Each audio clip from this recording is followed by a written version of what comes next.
cunning use of a sponge. And has it worked?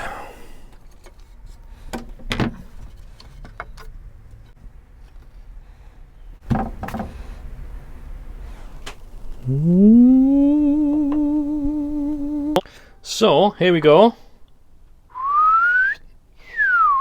Yeah, I say it's delicate. It's actually round the middle bits where the gaps are. It's pretty solid.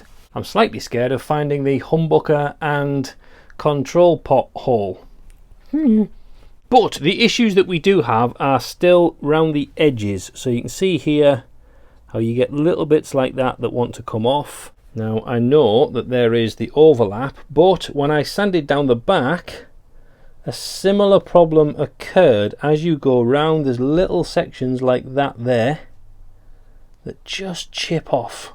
Quite annoying. Not a lot of them, but enough that you wouldn't want to leave it. But I think I've sussed out a trick to fix that. But first of all, let's put some finish on the top. Like I say, just a little bit different than I normally would. This stuff, UV resin. Now I love UV resin. Absolutely fantastic stuff. I use it loads and loads and loads in inlays, especially fret dots, where you can just drill a little hole, fill it full of something, put this over the top. It's set in a minute and a half. Beautiful stuff.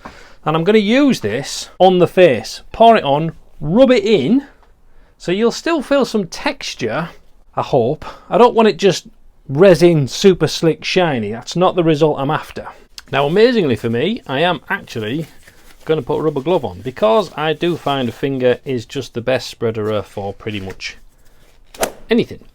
Now what I love about this UV resin, okay, and yes, I'll put links in the description so you can get your hands on some, is the best thing is it doesn't cure unless it hits UV light. So inside this workshop, even though I'm surrounded by windows, light's getting in, but UV light isn't. You don't get a tan sitting in your conservatory. So it means the playtime with this UV resin is pretty massive. In fact, it's as long as you want it to be, because it will only set with UV light. So I can spread this and play around with this to my heart's content. Put as many layers on as I want.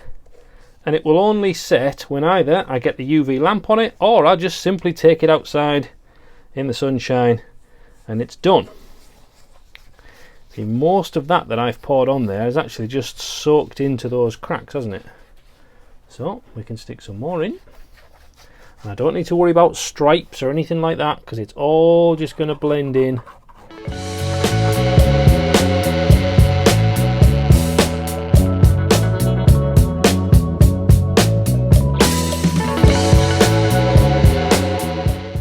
Once you've put a decent amount on without it getting too thick, that can now be cured, which when you're just doing small little inlays, these little things are fantastic. But with a great big guitar, I'm literally just going to take it outside and sit with it while I have a coffee.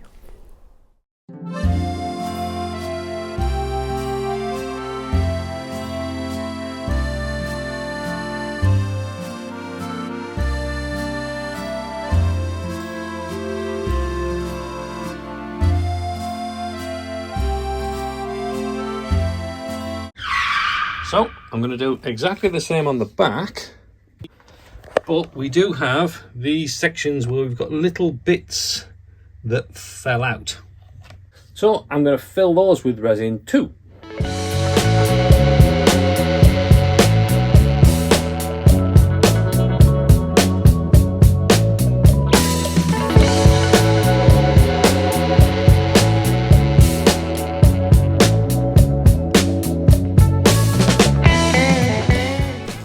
Yeah, alright, maybe masking tape wasn't the best idea. But for the most part, those little edge bits have filled up. And now I can just sand them flat, and then we'll get to cover them up with something. Now, it's time to get rid of this lip that we've got on the top piece, which we shall do very delicately with one of these.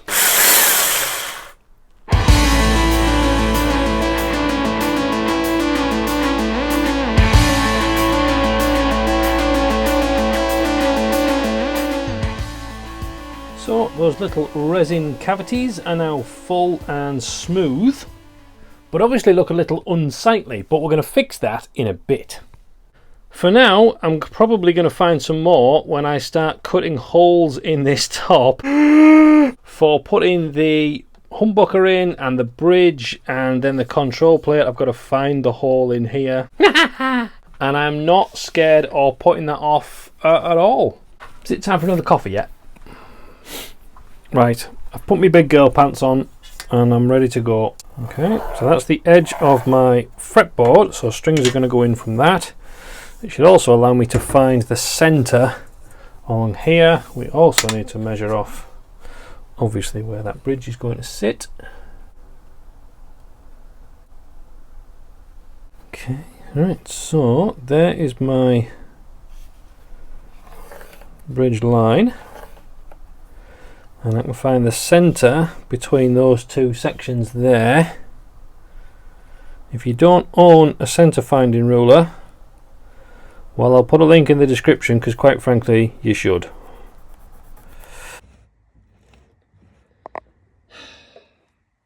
Nuts. But I don't want to do it by hand.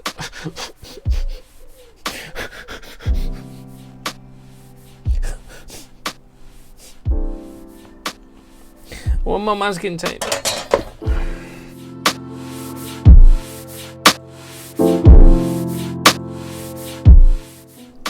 More masking tape.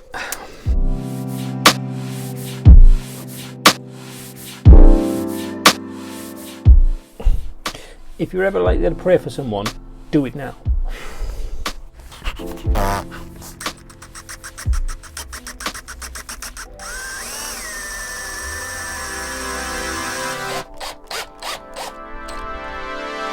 I didn't like that. There we go, two big scary holes. And I can just about poke my knife into the little slot under here that's running pretty much in line with that bridge area there. So I need to drill a hole in the middle to put the cable for the piezo. And yes, I'm just going to chop this end off because that's not a necessary thing at all.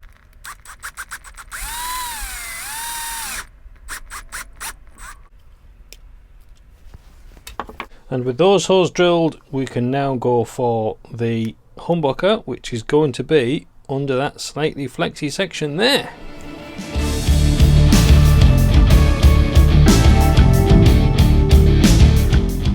Oh, it's like being a Tomb Raider. Now the sharpest thing I own, other than my own wit, is this skew chisel, double bevel, for doing super intricate carving things, and really good for insanely delicate tops that might just split off and where you need to find the edges of a pickup cavity.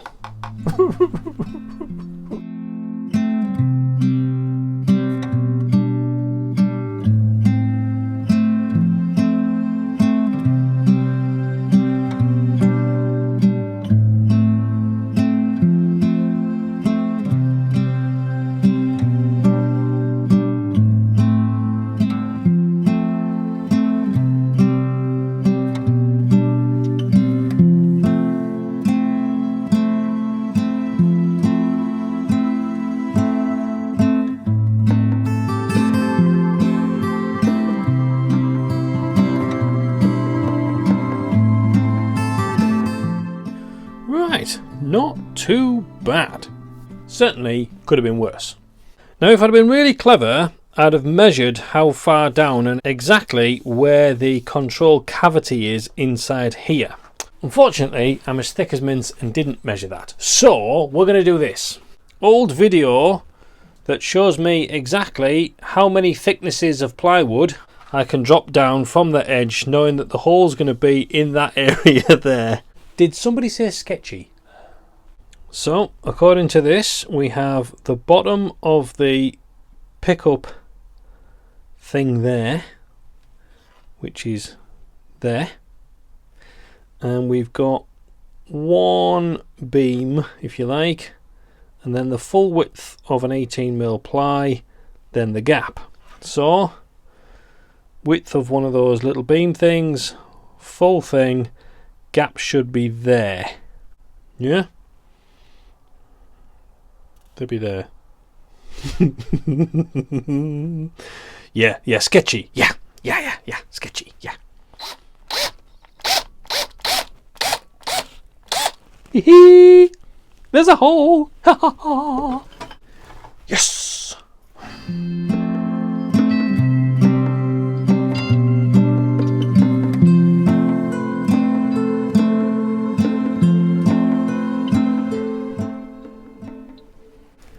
And with that, we'll finish it in the morning. Well, good morning. Almost all holes done. Just the jack hole to do.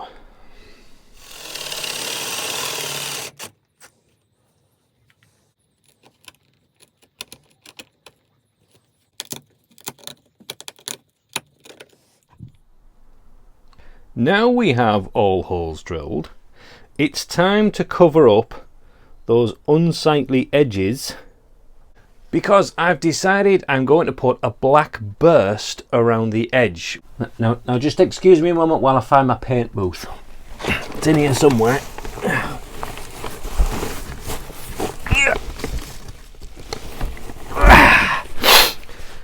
There it is.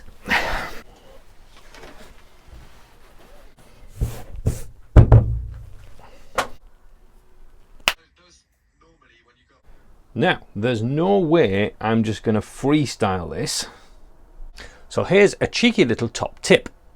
Take one of the test templates and draw a inch and a bit, 3 centimetre line all the way around it. Yes, I've wrapped this in packing tape so that it doesn't just completely disintegrate.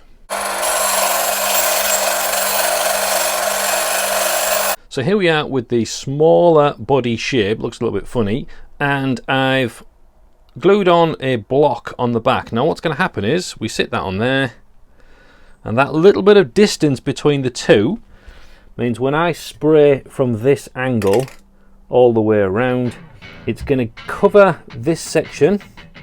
Obviously can't go underneath this bit, and that height will just give a bit of a soft finish around the edge.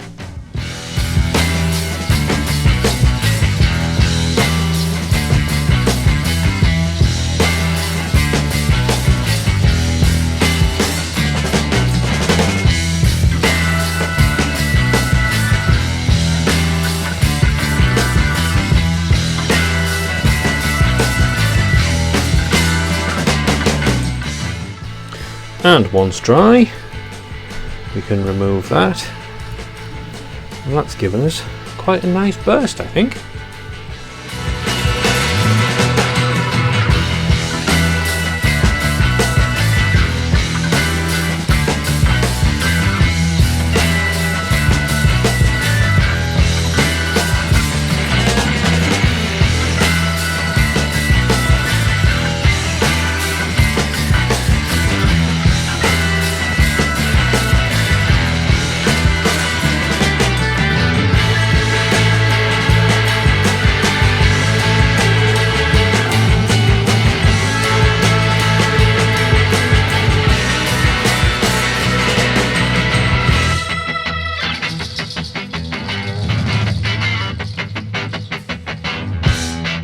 Time for some hardware.